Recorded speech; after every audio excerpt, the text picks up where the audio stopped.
following my colleague and friend Senator Lee, I disagree with him vehemently about Vanita Gupta. And she is someone that I have worked closely with for years on voting rights, on police reform, and just last year, I marched with her across the Edmund Pettus Bridge with the late John Lewis to mark the 55th anniversary of Bloody Sunday in Selma, Alabama. After working alongside her to build a more just system, I have no doubt that she will take this job on with two words that I think are so important right now to build trust with the people of this country: honor and integrity. That is what has marked her career as a civil rights lawyer, public servant, and as president of the Leadership Conference on Civil and Human Rights, the nation's oldest, largest, and most diverse civil and human rights coalition. She has a record of fighting for all Americans with dedication, consistency, and a willingness to work across ideological lines to achieve results. Why did she get those police endorsements and the kind of support that she got? Even though she was taking on reform, it's because she earned people's respect. She is the right person for the right time in the Justice Department. And I say this coming from Minnesota, where my state is reeling after the killing of Dante Wright. Our hearts break for Dante's family and for our community, which is still in the midst of the George Floyd murder trial of Derek Chauvin. I was so proud and am so proud of the ordinary citizens that came forward and testified from my state. A clerk in the store, a man walking by, all of them having carried the burden of this murder, looking inside themselves, thinking, what could I have done better? And that case will soon conclude. But those citizens coming forward, and actually the law enforcement coming forward and testifying at all levels of law enforcement for the prosecution of Derek Chauvin, that meant something to the people of my state. And I want to be able to go back and tell those citizens who testified that you don't carry this burden alone, that we have a Justice Department that's going to stand up for you. And for me, one of those key people is Vanita Gupta. She is exactly who we need right now to champion the cause of equal justice under the law. She has described the department as an institution she loves dearly because, as she said, it bears the name of a value, justice, one that carries a unique charge and North Star. It is the sacred keeper of the promise of equal justice under the law. And coming from the North Star state, that means a lot. Her commitment to defending the Constitution and upholding the integrity of this important agency is for her a professional calling. It is also a personal calling.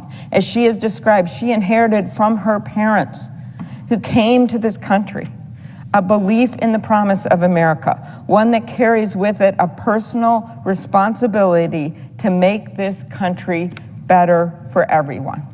We all know immigrants that think like that every day, people who have just arrived, people who have raised their families here. They are Vanita Gupta. There is no question that Ms. Gupta has the experience for this job. As an attorney for the NAACP Legal Defense and Educational Fund, she worked on the front lines, fighting in court to protect the civil rights of some of the most vulnerable people. Later, at the American Civil Liberties Union, she brought cases on behalf of immigrant children and worked to end mass incarceration while keeping communities safe.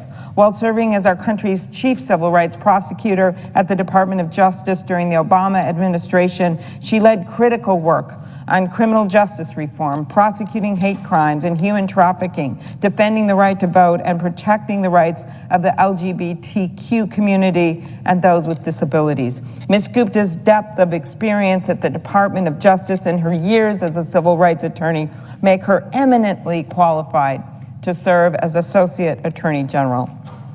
In that position, she will oversee the work of the Department's Civil Rights Division and will help direct the department's work to reform our justice system. Having helped to lead the federal review of police practices, she understands the need for systemic reform in our justice system, as well as ways to work with law enforcement to make necessary changes. That is why she has the support of police chiefs, sheriffs, and major law enforcement groups across the country, including the National Sheriff's Association, including the International Association of Chiefs of Police, including the Major Cities Chief Association. They know that Ms. Gupta is a trusted partner who, as the Fraternal Order of Police wrote in a letter of support, has, quote, always worked with us to find common ground even when that seemed impossible. End quote. Grover Norquist, a Republican and president of Americans for Tax Reform, described Ms. Gupta as an honest broker, someone with an ability not only to understand, but also appreciate different perspectives. She was someone who sought consensus, he said. That is exactly the kind of person we need at the department right now. I look forward to working with her on the next steps in our efforts to reform our criminal justice system, which we were able to discuss at our hearing. We talked about her commitment to police reform, the need to increase funding for alternatives to incarceration, such as drug courts, something I have worked on for years since my time as county attorney, and her support for conviction integrity units to help states to review legal cases for people believed to be innocent. She gets that the work of a prosecutor is, yes, working for safety, but it also is to be a minister of justice, to make sure that people are treated equally under the law.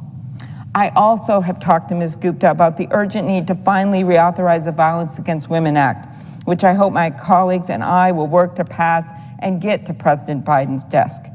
In the Obama administration, she coordinated the Department of Justice's efforts to develop guidance supported by data on how law enforcement can prevent gender bias when responding to sexual assault and domestic violence.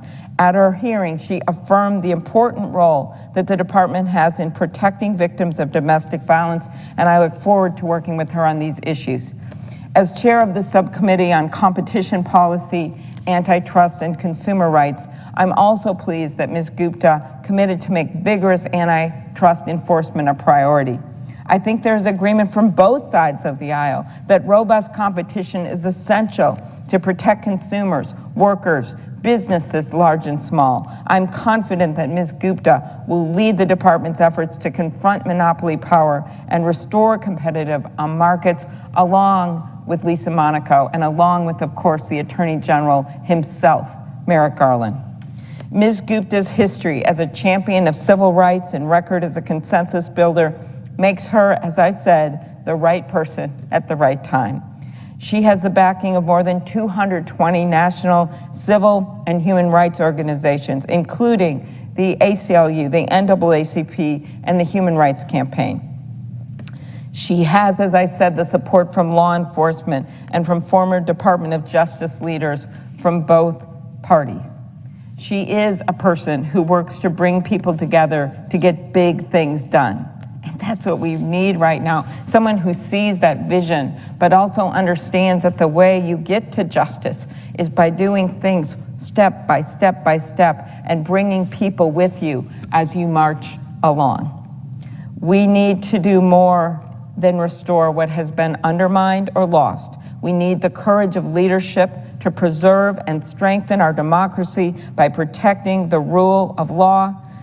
I would like to finally acknowledge that her nomination is historic.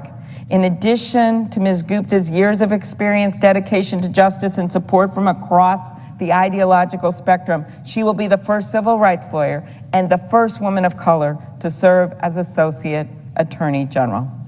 I look forward to confirming her to be Associate Attorney General, and I urge my colleagues to do the same. Thank you, and I yield the floor.